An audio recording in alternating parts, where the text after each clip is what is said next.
سچا واقعہ حضور نے اپنے صحابہ کو سنایا۔ 3 آدمی سفر کے لیے روانہ ہوئے، یہاں تک کہ ان کو رات پڑ گئی، تو ایک غار کے اندر وہ داخل ہوئے رات گزارنے کے لیے۔ آندھی چلی، بارش آئی، تو اوپر سے ایک پتھر لڑکا اور وہ غار کے دروازے پہ آ کے گر گیا، اور اتنا بھاری اور بڑا پتھر تھا کہ اس نے غار کا دروازہ بند کر دیا۔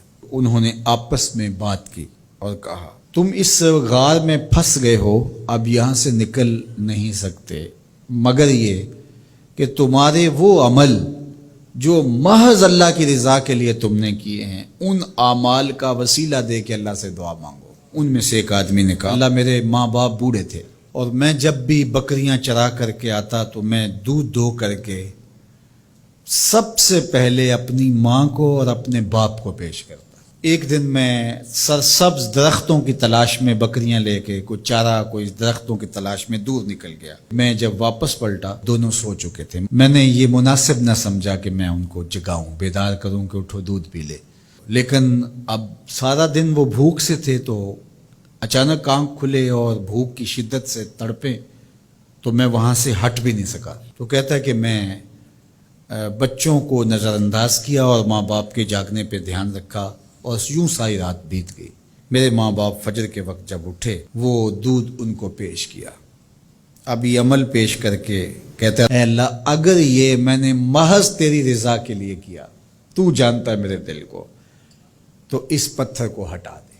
تو پتھر تھوڑا سا سرک گیا، لیکن اتنا نہیں تھا کہ وہاں سے یہ باہر نکل سکے۔ اب دوسرے کی باری آئی، اس نے کہا، اے اللہ میرے چچا کی ایک بیٹی تھی جو مجھے بہت زیادہ محبوب تھی، مرد عورت کے ساتھ جتنی محبت کرتا ہے اس طرح میرا اس کی طرف رجحان قلب تھا، تو میں نے اس کو اپنی خواہش کی تکمیل کے لیے کئی بار کہا، لیکن اس نے کہا کہ یہ نہیں ہو سکتا۔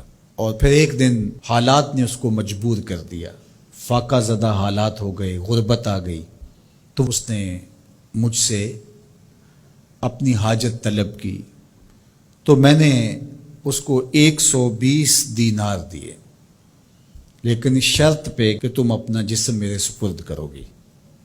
اب مجبوری سے اس نے کہا ٹھیک ہے، لیکن میں نے دیکھا کہ اس کا وجود اللہ کے خوف سے کانپ رہا تھا، اور مجھے کہنے لگی اتق اللہ، اللہ سے ڈر اور اس کی حدوں کو نہ توڑ۔ میری خواہشات تو پگلی تھیں، آرزویں تو بےتاب تھیں، اور میں اس کی قیمت بھی ادا کر چکا تھا، لیکن اس کا یہ جملہ کہ اللہ سے ڈر، تو میں تیرے سے ڈر کے اس کو چھوڑ دیا، اور جو اس کو میں نے 120 دینار دیے تھے وہ بھی اس کے پاس رہنے دیے۔ اللہ میرے اس مخفی عمل کو تو ہی جانتا ہے، تو اگر میں نے تیری رضا کے لیے ایسا کیا تو اس پتھر کو ہٹا دے۔ تو پتھر تھوڑا سا ہٹ گیا، سوراخ تو زیادہ ہو گیا، لیکن ابھی بھی وہاں سے گزرنا ممکن نہیں تھا۔ اب تیسرے نے کہا، اے اللہ میں مزدوروں سے کام لے رہا تھا اور ان کی مزدوری میں نے دے دی، ایک مزدور بتائے بغیر چلا گیا، تو میں نے کیا کیا کہ اس کے مزدوری کے پیسے کاروبار میں لگا دیے، کاروبار میں برکت ہوئی، اور بہت زیادہ وہ کاروبار جو اس کی مزدوری سے شروع کیا گیا تھا پھیل گیا۔ تھوڑی سی مزدوری تھی لیکن کاروبار بہت پھیل گیا۔ اب میں اس کے اندر کچھ ایک آنا ٹگا نہیں لیا۔ ایک عرصے کے بعد وہ شخص آیا، اس نے کہا مجھے میری مزدوری دے۔ تو میں نے کہا یہ بکریاں، یہ بھیڑیں، یہ اونٹ، یہ غلام، یہ نوکر چاکر، یہ سب کچھ ہے، یہ تیری مزدوری ہے۔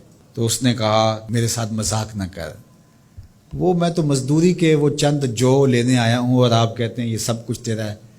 تو اس نے ساری صورتحال بتائی، تو اس نے وہ ساری بکریاں، وہ سارے اونٹ، ساری گائے اور سارے غلام ہانکے اور چل دیا۔ کہا اے اللہ اگر یہ عمل میں نے تجھے راضی کرنے کے لیے کیا تھا تو پتھر کو ہٹا دے۔ تو حضور نے فرمایا وہ پتھر ہٹ گیا اور یہ چلتے ہوئے باہر آ گئے۔ جب اللہ کی رضا کے لیے کام کیے تو مشکلوں سے نکلنے کے راستے ملتے۔ ایک روایت میں آتا ہے جو آسانی کے وقت اللہ کو فراموش نہیں کرتا، اوکھے ویلے اللہ اس کو فراموش نہیں کرتا۔ ہم تو کسی مصیبت میں پھنسے تو چالاکیاں کرتے ہیں، کوئی چالاکی، کوئی مکر کہ اس سے نکلیں۔ تو مصیبت میں پھنسیں تو دعا کے لیے ہاتھ پھیلا لیں اور اچھے اعمال کا اللہ کی بارگاہ میں وسیلہ پیش کریں۔ تو زندگی میں ایسا ذخیرہ اعمال کا جمع کرو کہ جب مشکل بنے تو ان اعمال کا وسیلہ پیش کر کے مشکلات سے نکلنے کا راستہ ملے.